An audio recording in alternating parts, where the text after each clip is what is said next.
తెలంగాణ కోరుతోంది రాజకీయ వర్గాలే తప్ప ప్రజలు కాదన్న ప్రచారాన్ని సమైక్యవాదులు వినిపిస్తున్నారు. ఇది నిజమేనా అంటే కాదనే చెప్పాలి. ఆంధ్రప్రదేశ్ ఏర్పడినప్పటి నుంచి అడుగడుగునా ఎన్నో ఇబ్బందులు ఎదుర్కొన్నారు తెలంగాణ ప్రజలు. చేసుకున్న ఒప్పందాలు కాలగర్భంలో కలిసిపోతే పాలకుల పెత్తందారీ విధానాలతో అధికారానికి దూరమవుతూ వచ్చారు.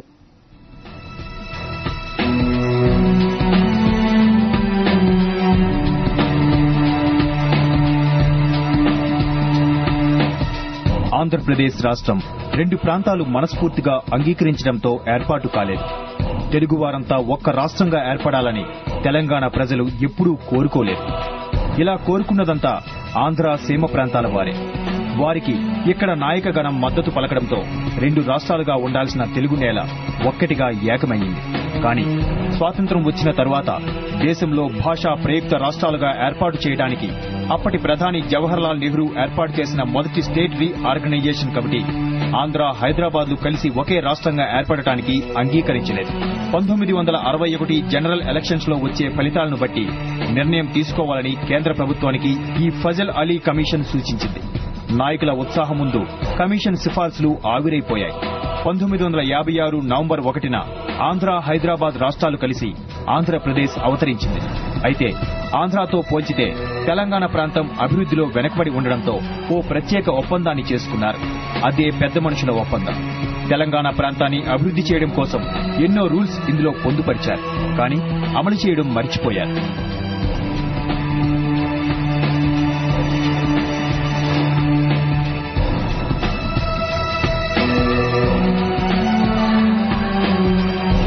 ముందుగా చెప్పుకోవాల్సింది, ఒక ప్రాంతానికి చెందిన వారు ముఖ్యమంత్రి అయి మరో ప్రాంతానికి చెందిన వ్యక్తిని ఉప ముఖ్యమంత్రిని చేయాలని.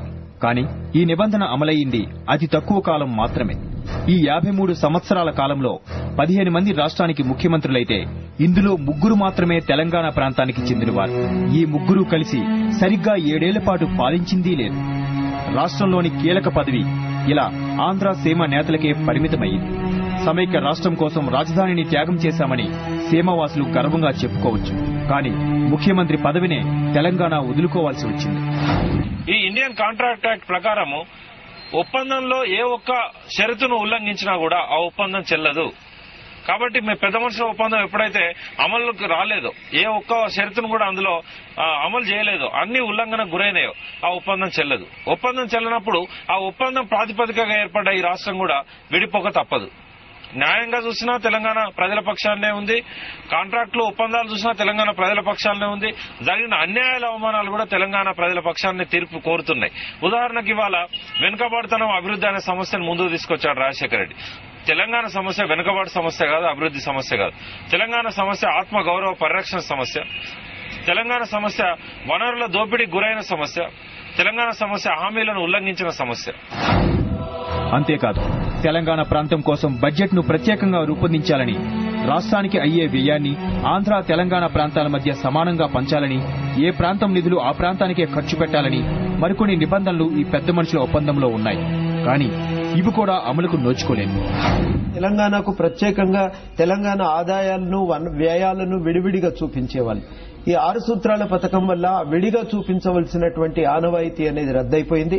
దానివల్ల తెలంగాణకు వచ్చే ఆదాయం ఎంత, తెలంగాణ కొరకు జరుగుతున్న వ్యయం ఎంత అనేది లెక్క లేకుండా పోయింది. అట్లా తెలంగాణకు అన్యాయం చేయటానికి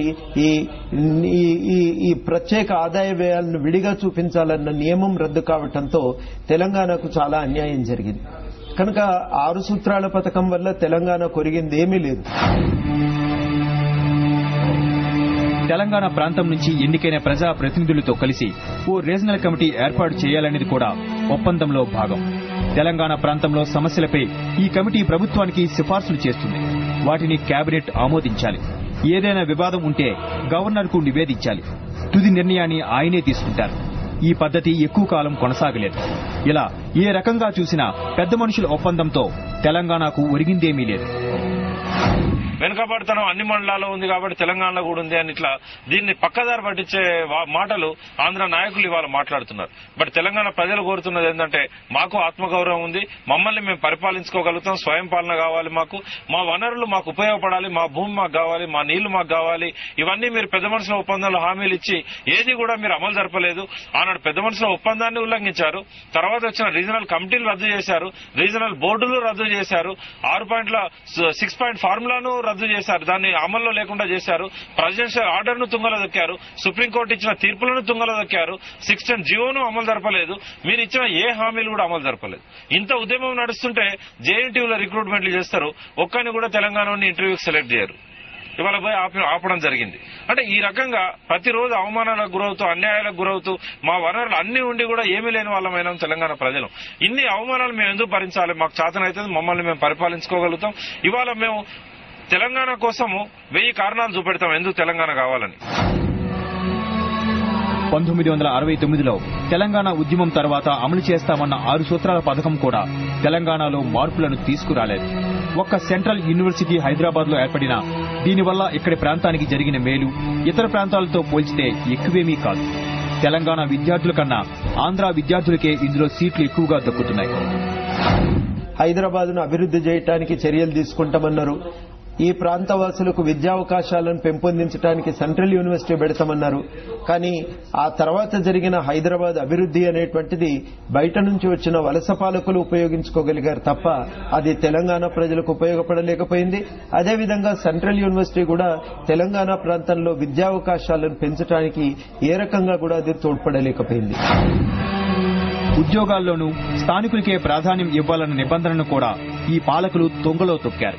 ఈ నిబంధనలను అమల్లోకి తీసుకురావడానికి 1985లో విడుదల చేసిన జీవోనే ఎంతవరకు అమలు కాలేదంటే తెలంగాణపై పాలకులకున్న ప్రేమ ఏపాటిదో అర్థం చేసుకోవచ్చు.